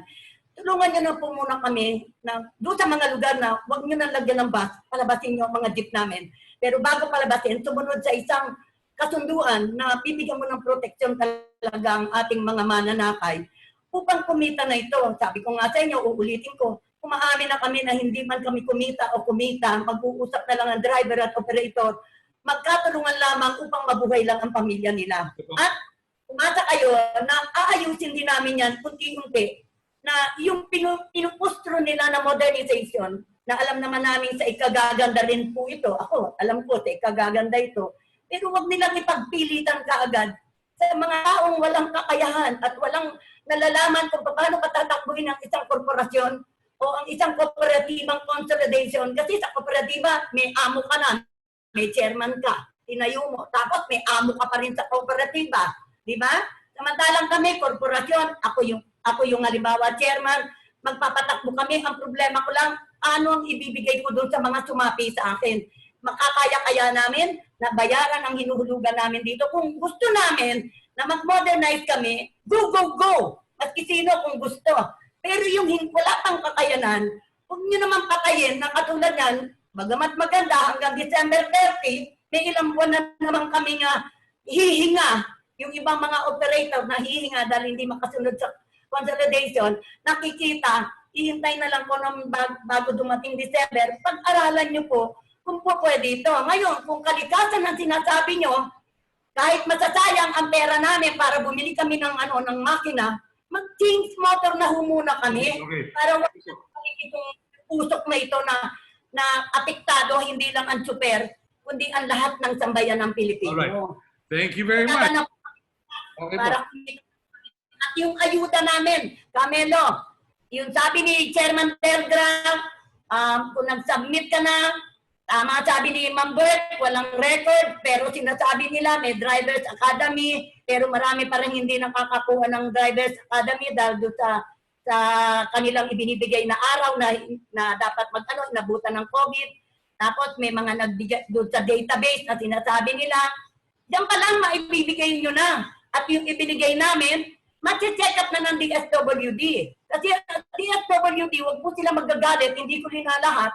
Nakakita po kami sa isinumiti nila sa lumabas sa website ng LTFRB na patay na ng 5 taon yung driver, nakalista po, sila naglista niya na, imposibleng kami, patay, ilalagay namin. Hindi po tama yun.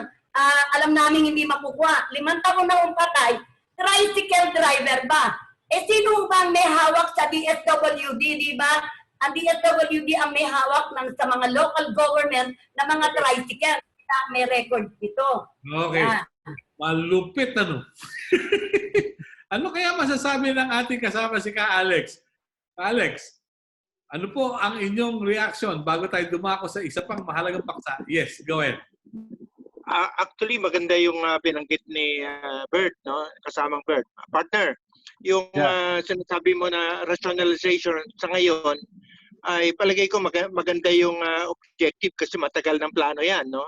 Na pababawasan ng traffic sa EDSA. Ang nakikita ko lang dyan, yung aking pananaw dyan, ay makakabawas nga tayo ng traffic. Pero ano ang kapalit niyan? Ang kapalit niyan, maraming mga city bus operator at eventually mga provincial bus operator ang hindi makakapagbiyahe ng mga bus nila. Kasi kokonti lang ang mapapasama doon sa rationalized routes.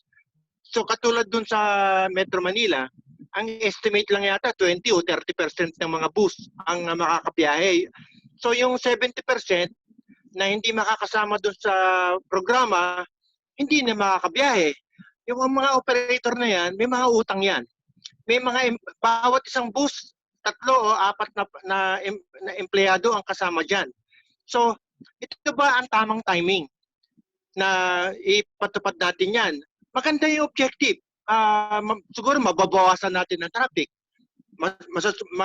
Masusubukan natin yan pag in-implementa.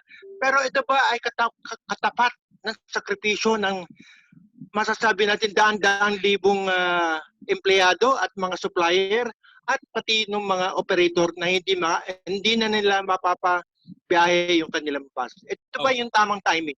Yun lang ang aking katanungan. Para sinasabi mo si Jumides Matural, may he rest in peace, maaaring hindi magaling na singer pero magaling sa timing. Parang ganun. Sa timing. Okay, short rejoinder. Bert, yes, sir. Ito po sinasabi ni Alex na 30%. Ganito ang tinitingnan namin dyan. Sa Metro Manila, merong 4,600 na units ng bus na naka-register sa LTFRB. Hindi natin alam kung ilan ang tumatakbo ron. Ang ginawa nating route rationalization from the old na 96 routes ang pinag-uusapan natin. Metro Manila lang. Ni-reduce natin yan into 29 routes. Ngayon, yung 4,600 na buses na yan, ma-re-allocate yan doon sa iba't ibang ruta na mangyayari. No? So baka kulangin pa nga yung 4,600 na bus kung susumahin yun. Kung titingnan mo yung number of passengers sa bawat ruta na nangangailangan ng transportasyon. Ang short of saying, na itong mga bagay nito ginagawa natin dito, binibigyan natin ng duwag dito yung pasahero. Kahit yung sa jeep. Sa jeep, nung araw pa, sinasabi na namin kila Alex Seni, panahon na para ma-rationalize kayo. So, kasama na ron, of course, yung modernization. Ang unang step is mag-consolidate ng prangkisa. Ano ibig sabihin ng consolidation ng prangkisa?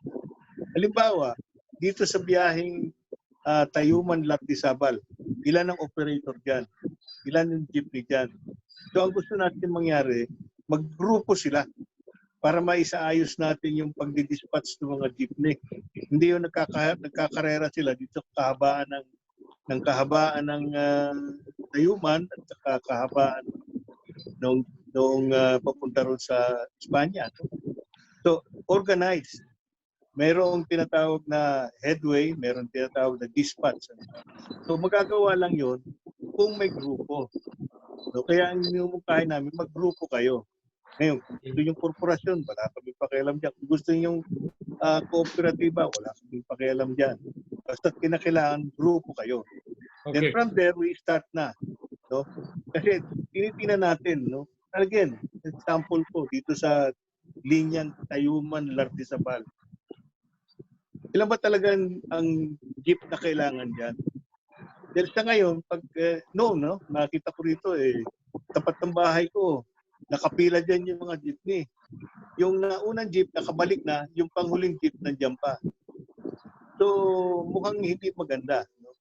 Kaya, yung optimized number ng sasakyan Okay. para mapakinabangan natin na maayos. Ano? Unang-una nga, meron tayong pinag-uusapang subsidiya.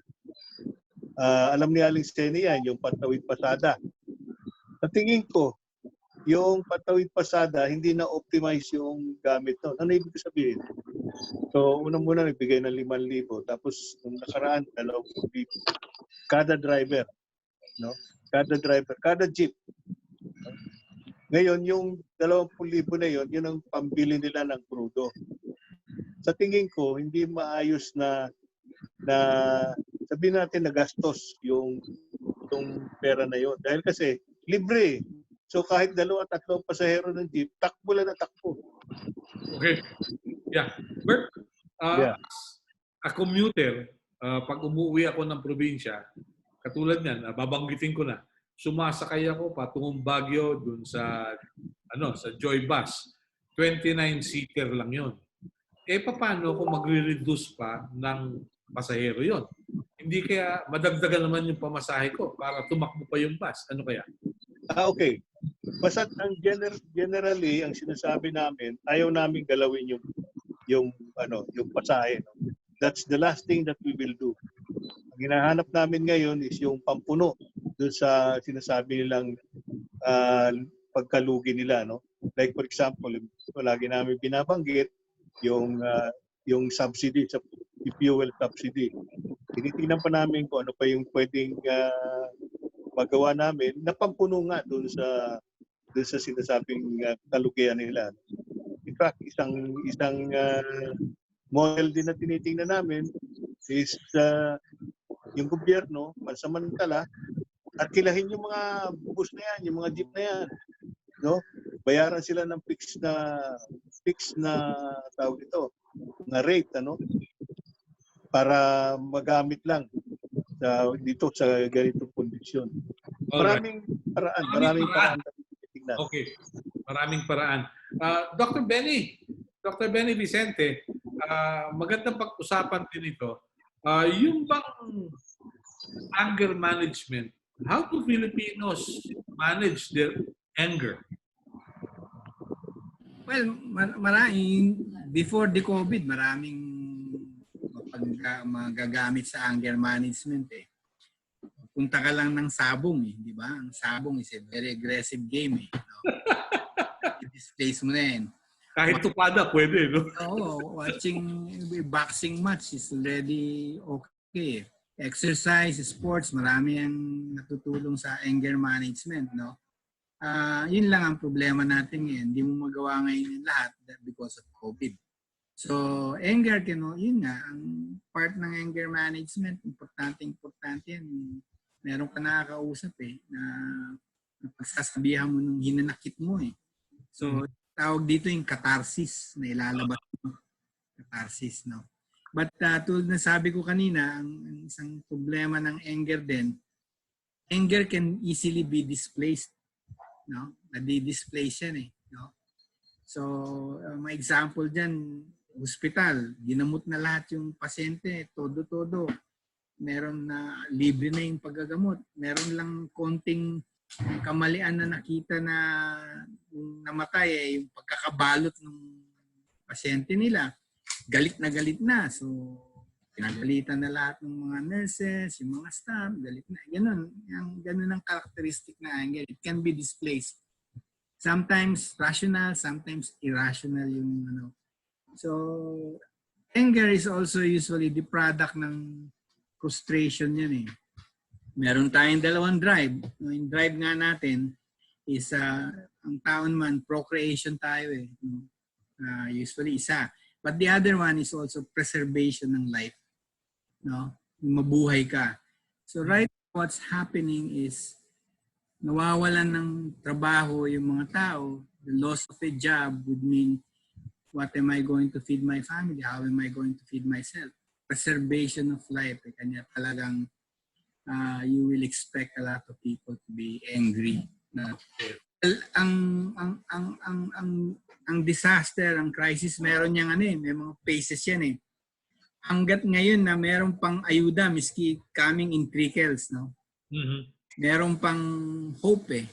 Pero pag na-exhaust na yan, no, diyan ka magkakaroon ng matinding mga dissatisfaction and anger, left and right. We've seen that in many disaster area. No? So ngayon, nakikita na natin yung mga ibang ahensya, DSWD, Department of Health, binabanatan na ng mga tao ngayon, galit na yung mga tao. So we're going to we see this now. So I think kailangan yung crisis managers natin at the top should be very much aware of these issues. Okay.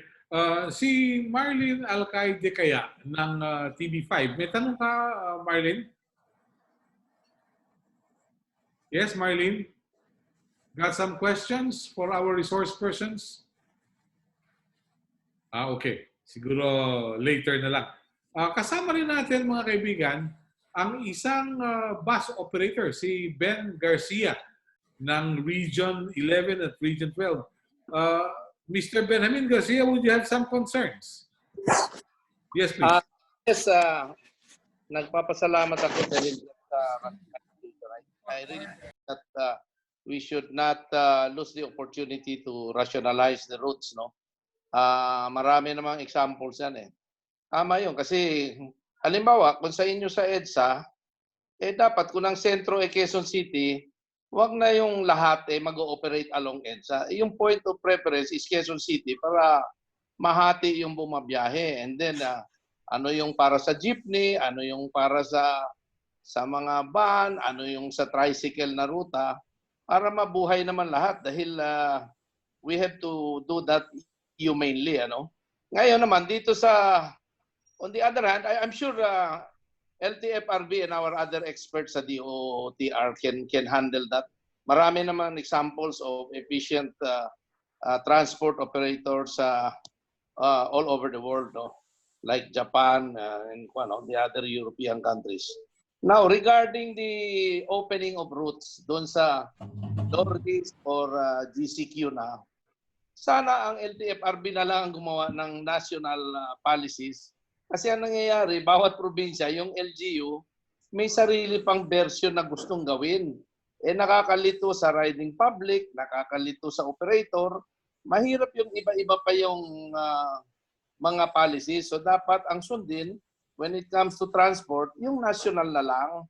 Dahil yun naman ang nagbibigay ng franchise eh. Huwag na yung LGU ay sumunod na lang.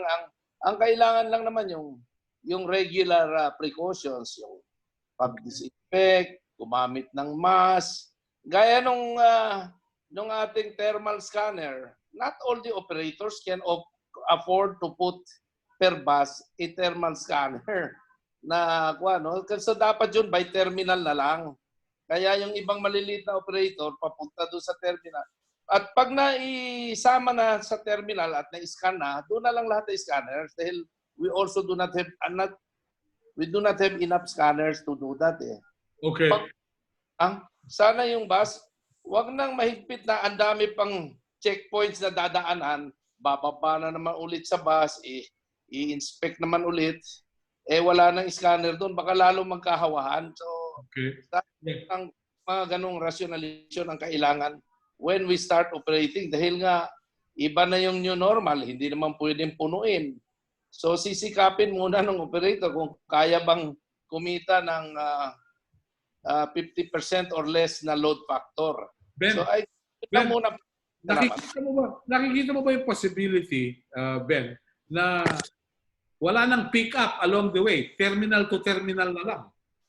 Yes, yun ang sinasuggest ko sa amin na terminal to terminal na lang para yung ibang galing sa barangay o sa purok, pumunta ka sa terminal, sumakay ka na doon sa tricycle ba or sa van or sa jeepney, whatever is available para sila meron din babiyahihan. Okay. All right. Well said. Thank you. Pat, may pahabol ka pa from your end? Pat? Wala na. Wala na. Okay. Siguro, una natin ang mensahe, yung ating mga kasama. George, si George. Sino pa kasama natin? All right. Kamodi. Where are you, Kamodi? Yes, Kamodi. Anong nakikita mo pwedeng gawin, Kamodi, sa mga susunod na araw? Yes, please.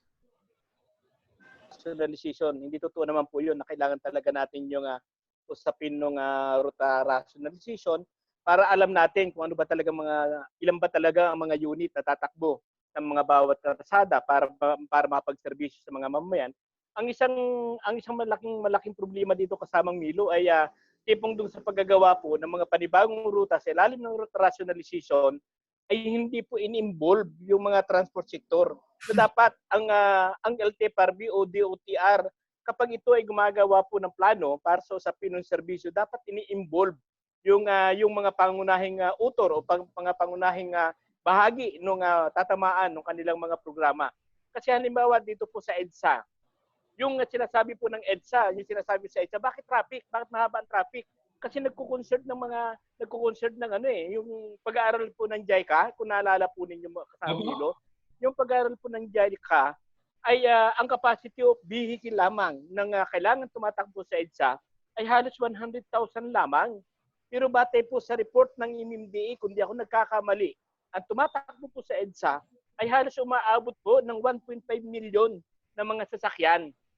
At sa 1.5 million pong yan, ay halos yung mga pampublikong transportasyon, katulad po ng mga bus, ay halos nasa 2% lamang. At sabi nga po natin, ang usapin po programa ay dapat ito ay magsisilbi. Magsisilbi po ito dapat sa dalawa, hindi dapat sa isa. Kasi halimbawa, yung usapin nga po ng pagputol ng ruta, halimbawa, yung galing sa Tungko, sinabi nilang hanggang Kikanyo na lang. Sa Kikanyo po ay meron po kukuhang terminal.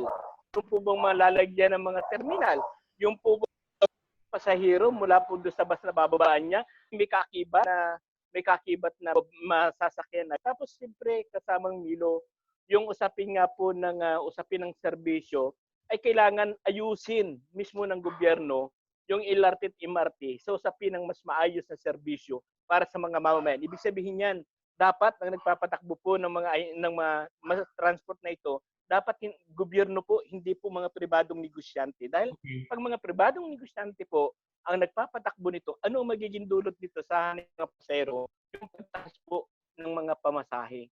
Kaya tayo po ay wala tayong problema sa usapin ng route rationalization. Dapat lang yan. Pero dapat involve po ang sektor ng transportasyon sa paggagawa ng mga plano at mga ruta. Okay pa. Parang narinig ko na rin niya sinabi nung araw eh. Bert, tama ba yung narinig ko noon? Sabi kausapin nyo naman kami kahit pa paano. O kasi kayo po, anong huling hirit natin sa panayam ngayon? Ang huling hirit ko, una, yun nga, payagan na kami, di ba? Nasa kanila yan, at least nakarating sa kanila. Pero meron akong isang question, Melon, total nakikinig si Asek Bert Swansea. Apo. Sana puntusan po natin itong modernization. Bagamat malayo, kapraso lang. Bakit hindi na lang, dahil hindi ko lang akong kakayanan ng iba na para mag-consolidate ng korporasyon o kooperatiba. Bakit hindi na lang upayagan ang mga kanya-kanyang operator na magpalit kami mag-modernize na kami. Hindi kami sasama doon sa korporasyon, hindi kami sasama doon sa kooperatiba. Akong operator mismo, si Senny Maranan, yung jeep ko, kung may jeep ako, palitan ko na lahat yan ng bago. Pero para makautang ako, tulungan naman kami ng DOTR, LTFRB para makautang sa bangko. Even you are a single operator, tulungan na makautang ito. Kasi wala naman pong operator na hindi magbabayad dahil mawawalan siya ng hanap buhay. Ngayon, kung walang kakayanan yung operator, that is the problem of the operator. Wala na siyang karapatang magreklamo pa sa gobyerno. Hindi pa magagalit kaming mga operator o yung mga tao sa gobyerno. Yun okay. Payagan nila kami, wag na. At kung maaari po talaga sana, ay tulungan kami. Yun na nga, tulungan kami. Kung nga pag-aaralan nila yan, para masimulan na natin yung gusto nilang mangyari na mabago yung mga sasakyan dahil doon sa Euro 4 na mawala yung pollution. Yun naman ang tinutumbok niyan eh. Kaya kami pumayag nung araw during the time of DMA at hanggang umabot kay Pinoy, kay Secretary Maroas nung siya ang sa DOTR. Yun ang pinag-usapan namin, change motor. Kasi alam ni Secretary Maroas, walang kakayanan ng operator na magbayad ng 1,500 a day. Pwede, kung talagang papalitan namin yung sasakyan namin, pwede hanggang 500 a day. Kakayanin namin yan dahil gusto namin mabuhay. Pero sa sarili namin, wag nang pagsama-samahin kasi iba-iba ho ang ugali ng mga operator na pagsasamahin mo sa isa. Kasi kung sasabihin nilang dispatching, let the association do it. Magkaroon ng memorandum ng asosasyon sa LTFRB na kapag hindi sumunod ang asosasyon sa gusto nilang dispatching at pamamaraan ng paglalabas upang huwag magkaipon-ipon, huwag maghabulan, parusahan. Tanggalin yung asosasyon na yan, tanggal din yung prangkisa ng mga tao na nasasakipan niya. Yun lang yan eh. Kasi disiplina lang ang kailangan talaga dito at pangunawa. Kasi kung hindi ganon, puro susundin nila yung gusto nila na alam naman naming maganda, pero pag-aralan niyo po yung sinasabi ko at baka sakaling wala kayong marinig na salita sa mga operator at driver. Okay. Na may hanap buhay. Alright, very good. Alex, from your end, anong nakikita nyo? Please go ahead. Yung napaliwanag ni partner Bert tungkol dun dito sa gagawin nila sa Metro Manila na walang operator ang hindi makakabiyahe kung hindi yung 4,600 bus na nakaprangkisa ngayon sa Metro Manila ay muli makakabiyahe.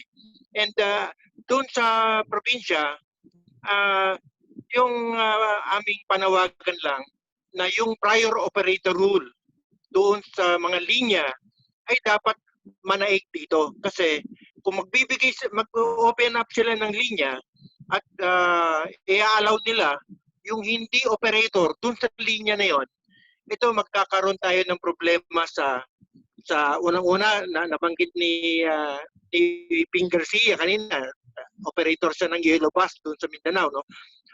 Magkakaroon ng problema yung mga driver hindi sanay dun sa ruta na yon. Kasi kung hindi yung prior operator, alam na niya yung ruta, alam na niya yung karakteristik ng mga pasahero. Kung ilan yung babiyahe sa araw-araw, malalaman na niya kung ilan ang babiyahe. So pwede niyang magampanan yung biyahe sa ruta na yon at masusunod niya yung social distancing at doon sa requirement ng LTFRB na mga pagsusuot ng mask, paglalagay ng mga disinfectant, thermal scanner, masusunod yun kung yung prior operator rule ang mananaig dun sa ruta na yon. Okay, so Alex, I hope the LTFRB will ensure na yung prior operator will be given priority. Okay, Alex, one last question. Doon sa bagong sistema ngayon, limitado pasahero. So hindi na pwede yung badge. Wala na. Hindi na sigurado yan ang unang tatanggalin. Kailangan natin ng revenue kasi kung 50% lang ang capacity, lahat ng kwentada natin ay lugi yung operation. So magsasayang lang tayo ng panahon kasi madadagdagan lang ang lugi natin. Okay, maraming salamat. Bert, bago tayo magtungo sa ating doktor, anong mensahe mo sa ating mga kasama at mga kapatid sa media? Please go ahead. Okay, briefly, yung tungkol doon sa provincial bus operation, Alex, iba ang magiging treatment ng LTFRB tungkol dyan sa bakit. Tama ka, yung tinatawag nating prior operator rule will apply. Dahil hindi naman kasing sa limuot ng Metro Manila yung linya ng mga probinsya, pamprobinsya. Kaya iba ang treatment na gagawin diyan ng LTFRB. Bagamat may pagsasaayos din na gagawin. Pero hindi kagaya ng gagawin dito sa Metro Manila na talagang malakihan na pagsasaayos. Yung tungkol naman doon sa sinasabi nila Aling Seni, makakaasa kayo Aling Seni, yung sinasabi niyong papalitan niyo yung jeep ninyo, kayo kanya-kanya kayo magpapalit ng jeep. Hindi po maaari yun. Hindi rin kayo kikita ron. Kaya natin iniisip na let's say sa isang ruta, mag-consolidate kayo, magsama-sama kayo. Dahil unang-unang gusto natin makita dyan is ilan pa talagang jeep ang kailangan tumakbo. Alam naman niyo yung sinasabi ko Aling Seni, na nung araw, ang ginagawa ng ibang kasama nating operator, basta nakita magandang biyahe dyan, Kahit sa ibang ruta siya, diyan siya papasok. So ayaw na natin ng gano'n. No? Hindi na natin papayagan na mangyari yung gano'n. Kung ilan lang yung dapat na jeepney tumakbo, yun lang patatakbuhin natin. Kaya kinakailangan mag-organize kayo. Yung mga operator dyan sa mga nasabing ruta na yan. Then isasama natin dyan ngayon yung tinatawag na route rationalization. Yan, meron mga isang ruta na pwede rin isama rin sa kabilang ruta para ma-optimize yung gamit ng sasakyan. Bert, pahabol ko lang, Bert. So, sa ganitong setup, parang tapos na yung angkas. Wala na. Well, ang angkas dapat may, sa ngayon wala nga angkas. Ano? Bawal yan, social distancing. Precisely. Although yung isang spokesman nila, si Joel Bolano, may punto siya, no? Tungkol sa mag-asawa. No? Bakit hindi payagan yung mag-asawa na magka-angkas doon sa motorsiklo? Kasi, okay, mag-social distancing nga sa motorsiklo, pero pagdating sa bahay, magkatabi naman sila sa kama, no? Di wala rin. Yun ang resulta nun. Palagay ko, malaking gulo yan pag pinagbawal nyo yan. Pero, magkakalit si Pat Santos niyan. Pero, yun, mabalik tayo dun sa yung sinasabi mo kanina. Ano yan umpisa na yan. Doon sa, yung pressure kasi from other sectors also drives DOTR and LTFRB and LTO to do something. Sinasamantala nga itong pagkakataon na ito na wala lahat. No? ECQ, wala lahat. Dapat. So para pagdating natin sa bagong normal, maayos na rin ang takbo ng public transportation. All right. Doc Benny, mensahe mo sa ating mga kasama. Dr. Benny Vicente, please. Asa na po kayo? Dr. Benny? Yes, please. Anong mensahe mo? How do we keep our sanity in this unstable times? Magbigay na lang siguro ko ng info para merong konting hope, no? Kasi yung siyensya ngayon, no, although yung COVID dati kasi walang treatment, may mga lumalabas ng gamot ngayon na effective, no? So lumabas na yung remdesivir, no? Antiviral na gamot, no? Very promising ang clinical study. So napapaikli ang sakit mo by 4 days. Kung halimbawa 15 days kang pwedeng may sakit, pag ginamitan ka ng gamot, nare-reduce to 11 days. Saka yung mortality rate mo, bumababa from, halimbawa, nag-severe COVID ka, from 11% bumababa to about 8% ang mortality rate. So this should give us hope, no? At least ang nakikita ko rin, no, ginagawa naman ng gobyerno natin ang dapat gawin, no? Siguro lang be more caution, caution natin gagawin. Do it in a humane way. Kanina pa nasasabi to na dapat humane. No, kumbaga yung phase out ang gusto nilang gawin, hindi naman yung kasi maraming magugutom diyan, maraming mahihirapan. Maybe in a gradual way hanggang makaship sila sa ibang the same as what we're doing sa COVID ngayon, di ba? We're trying to flatten the curve. Dahan-dahan, wag naman yung walang ginagawa na biglang lahat ng populasyon magkasakit, no? That will create a lot of confusion. I think there is still hope, no? Ginagawa ng gobyerno natin lahat na magagawa, no? Merong promising din dito sa COVID, may mga lumalabas na mga gamot na mahusay, no? And hopefully by next year yung vaccine, no? So, panawagan din natin sa mga namumuno natin. Ngayon pa lang, pumorma na, umorder na ng mga gamot. Maraming may tutulong yan sa mga kababayan natin later on. Yeah. Doc Benny, tama yung binanggit mo. Mahalaga yung promising. Problem is, we have an oversupply. We have a glut of promising politicians. Sabi nga nung ilan, the road to hell is paved with politicians. Anyway, buenos. I'd like to say thank you to everyone, sa mga kapatid natin sa media, sa mga resource persons natin.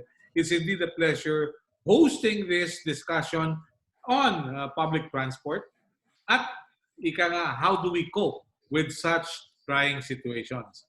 I really look forward to more discussions in the near future and probably makasama rin natin yung iba pang mga kumakatawan sa iba't ibang sektor.